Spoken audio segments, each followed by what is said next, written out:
Brother, welcome to the Diaspora Conference. My you. name is Chris Amal. I work for NTV. Please introduce yourself to our viewers. My name is Rod Taylor.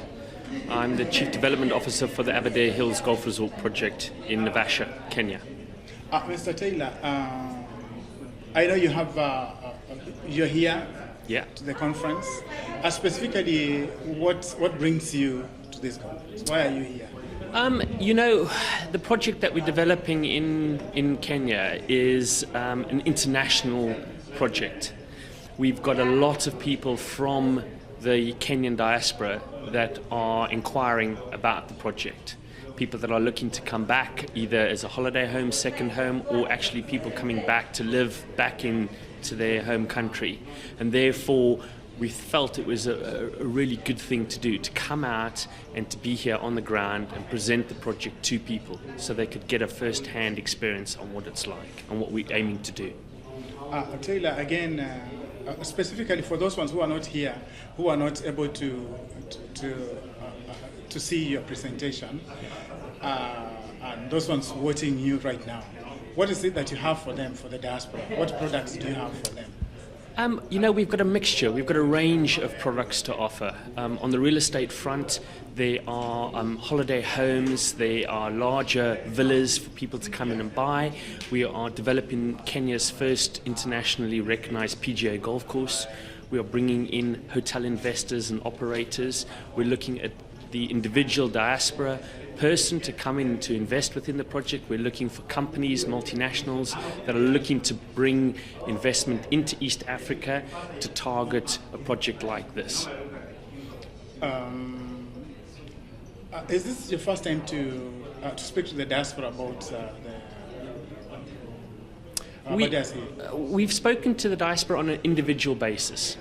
People coming to us living either in Europe and or in the US and purchasing property through us. This is the first time we're coming to an actual conference to showcase the project.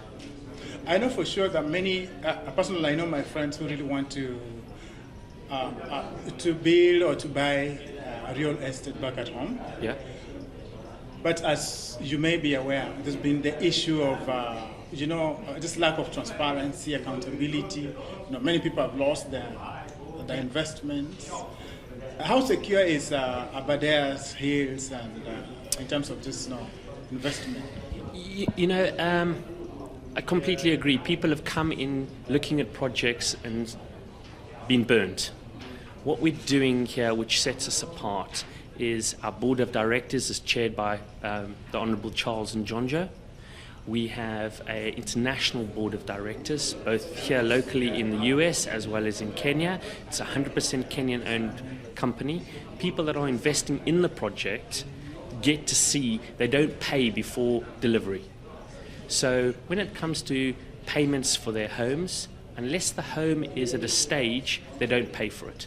We have international independent consultants and engineers that work. So when you come along and you want to buy a property, when the superstructure of the property is built, we pay, we charge you.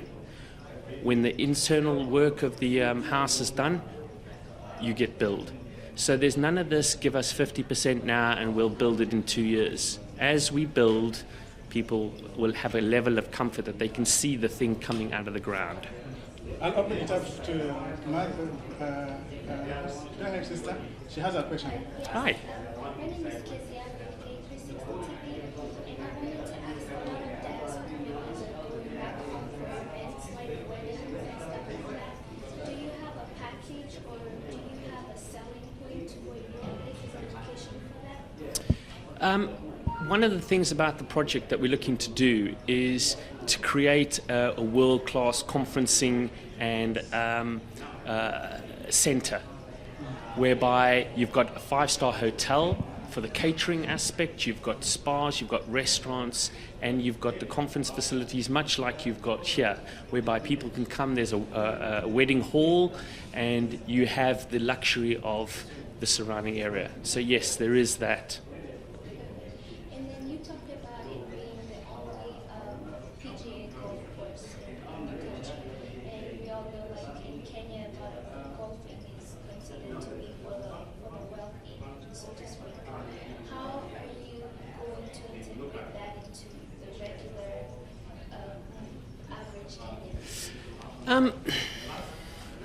I'll answer that by saying that the thing about the golf in Kenya is it is an aspirational sport. It's an expensive sport. It's time consuming. One of the things that isn't targeted is the youth. By building an international golf course, we will have an academy whereby the youth get to come and play, thereby establishing a youth centre in terms of a sporting academy for kids to come along. The average guy in the street doesn't have the time or the finances to be able to afford to go to a lot of the clubs. And therefore, by linking it into academies where they come and they learn to play the game and then they grow with the club, that's the aspiration for the project. And then with the project of this magnitude, normally the people doing the project doing something for the surrounding community. Yeah. Do you have that in the works, or is it just going to be about job creation for the locals? Do you have a bigger picture how to integrate the community into the project? Yeah, we've got two things. On the corporate social responsibility front, we are aiming to involve the local community, both in unskilled and in skilled labour. Right now, the group of companies, Panda Group of companies, employs over 1,000 people. So the majority of that comes from the local community. We also then have a nursery for trees. We're planting over the next 5 years 1 million indigenous trees. Coupled with that, we will also be in partnership with KWS, the Kenya Wildlife Society. And there we're going to be utilising them as our partner to create a animal sanctuary within the project. Now this benefits tourism, local jobs, as well as a drive towards animal conservation. Yeah. I have a question. What are the incentives that you have for diaspora? And I'm not sure if those incentives also extend to American citizens or any other third party interested in venturing into business. When you say incentives, if you could just give me a better understanding. For example, the diaspora, most people want to invest. They want to have some sort of partnership, and that's going on right now in Kenya. Yeah. How are you leveraging your business and the things you're working on right now to get them to kind of work with you, to partner with you? Look, we're working with, as this is our first diaspora conference, it's a learning curve for us. We need to understand, where we are with the diaspora, what their needs are to invest back into the country. So whether it be preferential mortgage or financial arrangements, whether it be us coming out on a regular basis to encourage the diaspora to invest, it's a wait and see. You know, the banks locally do some very good rates for the diaspora. Of course, we want to get foreign investment to come in and to invest within the project. We're very keen to see Americans coming in. American tourists are huge in Kenya, and therefore the next stage or the next leap of evolution would be for them to start investing, or for companies to come in to invest. And what are the best way for individuals, especially in diaspora, to get in touch with you and get more information? We have got a website, which is www.aberdarehills.com. And that's got all the contact information you need. Obviously, I'm here for the next few days, and people can come and speak to me. Should they wish to email directly, I can give them my email address as well. And best thing to do, I highly recommend, is for when people are next over to come and view the project. That is the key. It's very difficult to explain this project on a piece of paper. It's 1,700 acres, over a 200-meter range in height, overlooking Lake Navasha and Mount Longonot. It's truly spectacular. So it's worth a visit. Are you planning on doing any more visits to the States and to Europe to get your project known to the diaspora? You know, the uptake from the diaspora has actually been pretty good on a one-to-one basis. We will be focusing on the diaspora market next year, We will come out again if the need arises. If people want us to come, we'll come. Regionally within East Africa, we're planning several road trips to exhibit the project. And of course in Europe we have good contacts with the European diaspora, which we would look to harness much like we're doing here.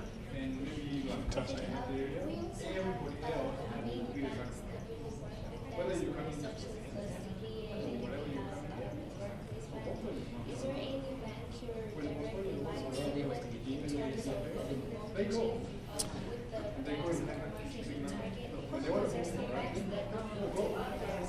Yeah, we are speaking to a couple of banks. In fact, one of them we're in fairly protracted negotiation. Well, not protracted, I say, advanced negotiation is I&M Bank, whereby people are opening bank accounts from the diaspora and getting preferential mortgage rates. We hope to be able to tie up with one bank next year, which will offer a diaspora-led mortgage. Fantastic. Thanks, Rod. Sure, not a That was problem. nice. Nice to have met you. Very good. Thank you.